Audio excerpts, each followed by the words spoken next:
ಬಾಲಿ trip ತುಂಬ ಚೆನ್ನಾಗಿತ್ತು. ಎಲ್ಲ ಪ್ಲೇಸ್ಗಳು ಚೆನ್ನಾಗಿ ತೋರಿಸಿದ್ರು. ಊಟ ತಿಂಡಿ ತುಂಬ ಚೆನ್ನಾಗಿತ್ತು.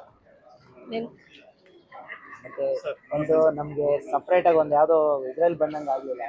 ನಮ್ಮ ಫ್ಯಾಮಿಲಿ ಜೊತೆ ಸೇಮ್ ನಮ್ಮ ಒಂದು ಫ್ಯಾಮಿಲಿ ಮೆಂಬರು ನಮ್ಮ ಮನೆಯವರೇ ಹೊರಟಾಗಿತ್ತು. ಎಲ್ಲೂ ತುಂಬಾ ಬೋರ್ ಆಗಿಲ್ಲ. ಚೆನ್ನಾಗಿತ್ತು, ಎಲ್ಲೂ ಬೋರ್ ಆಗೋದಿಲ್ಲ. ಯಾಕೆ ಇಷ್ಟು ಎಲ್ಲಿ ಹೋಗ್ತಾ ಇದೀವಿ ಅನ್ಸ್ತು. 5 ದಿನ ಹೇಗಾಯ್ತೋ ಗೊತ್ತೇ ಆಗಿಲ್ಲ. ಊಟ ಆಗಲಿ ಸರ್, ಈ ಟ್ರಿಪ್ ಅಲ್ಲಿ ನಿಮ್ಗೆ ಏನೇನು ಚೆನ್ನಾಗಿ ಅನಿಸ್ತು?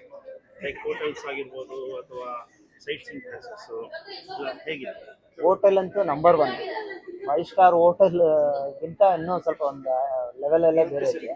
ಇನ್ನು ಫುಡ್ ಅಂತೂ ಮೇಯ್ನು, ಎಲ್ಲರೂ ಹೋದ್ರೆ ಫುಡ್ಡೇ ನಮಗೆ ತೊಂದರೆ ಆಗೋದು. ಆದರೆ ಇಲ್ಲಿ ಅಂತೂ ಫುಡ್ ಅಂತೂ ನಂಬರ್ 1. ಇಲ್ಲೂ ನಮಗೆ ಫುಡ್ ಅಂತೂ ತೊಂದರೆ ಅನಿಸ್ಲೇ ಇಲ್ಲ. ಅದೇ ಮನೇಲಿ ಊಟ ಮಾಡ್ದಂಗಿತ್ತು, ಮನೆ ಮೆಂಬರ್ ಇರ್ತಾ ಇತ್ತು. ತುಂಬ ಚೆನ್ನಾಗಿತ್ತು, beautiful. Thank you very much sir, arrange ಮಾಡಿ